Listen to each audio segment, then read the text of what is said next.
Papakita ko sa inyo yung mga collections ko ng Hannah Montana. So, first of all, itong mga stickers ko, kinolect ko siya. Binili ko siya. Itong dalawang to, nakuha ko lang siya sa magazines. Yung iba, hindi ko na naharap na magazine. Ito. Tapos ito, cap. Tapos ito din, meron pa ako isang cap. Bigay sa akin ng lola ko. Tapos itong damit na to, bigay sa akin ni tita ko. Tapos ito, bigay din sa akin ng tito ko. Bigay sa akin ng tito ko. Tapos ito, pinahiram lang sa akin ng pinsan ko. Pinahiram lang sa akin. Tapos ito, actually, ito, maganda din to, ito mo.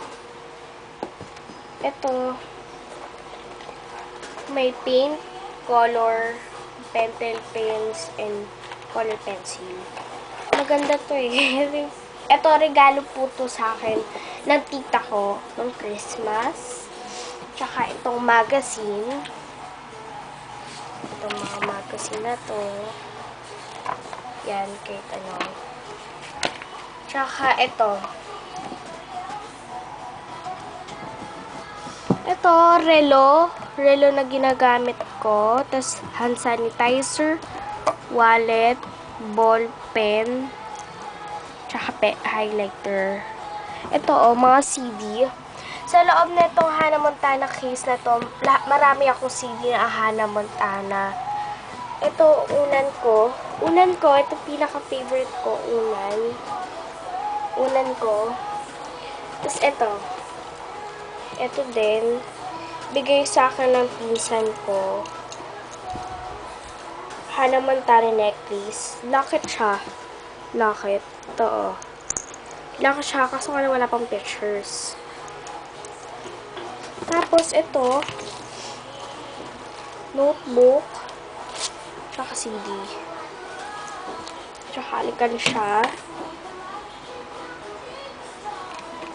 And ito, pinakamaganda is posters. Mga posters na kinuha ko sa magazine. Kasi iba kinap ko. Tapos ito mga profile ni Miley Cyrus or Hannah Montana. Lahat yung kinap ko, kaya kinuha ko. Pati ito kinap ko lang siya. Kasi maganda. At saka sa lahat, excited na pala ako sa concert ni Miley Cyrus. Excited ako kasi punta kami sa MOA, yung binigay sa akin ng lola kong ticket. I'm so really excited sa concert ni Hannah Montana. Sana ma-meet ko siya personally.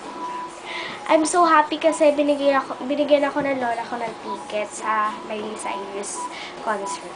Kaya, sa lahat po ng may idol kay Hannah Montana, noodin kayo ng concert niya.